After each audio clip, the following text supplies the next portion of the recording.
Gentleman's recognized for his point of order. Mr. Speaker, first permit me to state the point of order. I make a point of order against consideration of this bill because the legislation violates Clause 10 of Rule 21, which states that it is not in order to consider a bill if it has the effect of increasing spending for the current year and a 5-year window. CBO estimates this bill will cost $500 million over 5 years without an offset in the bill. As you can see, Mr. Chairman, Mr. Speaker, we are setting aside PAYGO and instituting cut as you go, which means if there is any spending called for in any new way or authorization, there has to be some cutting somewhere. Eric Cantor. Further, the Speaker said, very simply under the cut-go rule, if it is your intention to create a new government program, you must also terminate or reduce spending on an existing government program of equal or greater size in the same bill. And I would point out, Mr. Speaker, as we already know, on January 5th, there was a violation of the rules where members failed to take the oath when they were not in the room.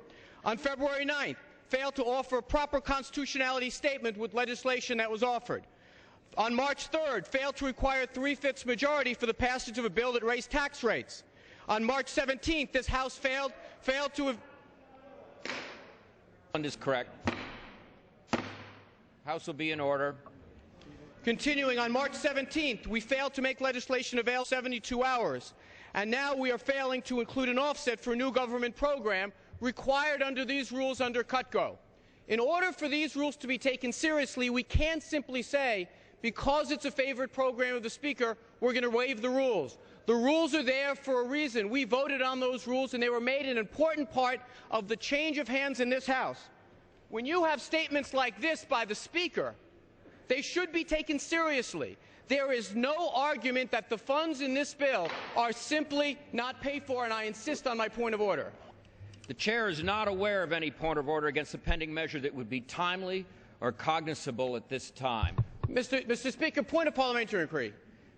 The gentleman will state his parliamentary inquiry. Is it not the rules of the House that under Clause 10A of Rule 21, what the Speaker articulated in this sentence is in fact the rule that if you have money that needs to be offset, it has to be offset in the same bill, and it is further not the case that in this bill it's been stipulated on both sides that this expense of $300 million over 5 years is not paid for. Is that or is it not the rule of the House?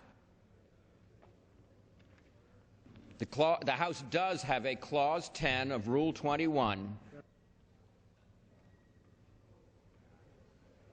does not support a point of order at this stage in the debate. The rule exists, but we don't need to follow it. I withdraw my parliamentary inquiry.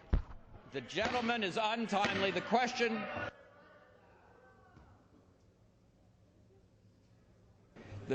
The point is that the gentleman is untimely in his point of order. But for parliamentary inquiry, Mr. Speaker. Gentleman will state his parliamentary inquiry. It's a simple question. Does the rule stipulated here exist? And is the only reason we're not following it is I didn't get to the floor in time? Chair will not respond to critical commentary. The question is on the engrossment and third reading of the bill. Those in favor will signify by saying aye. Those opposed, no. The ayes have it. Third reading.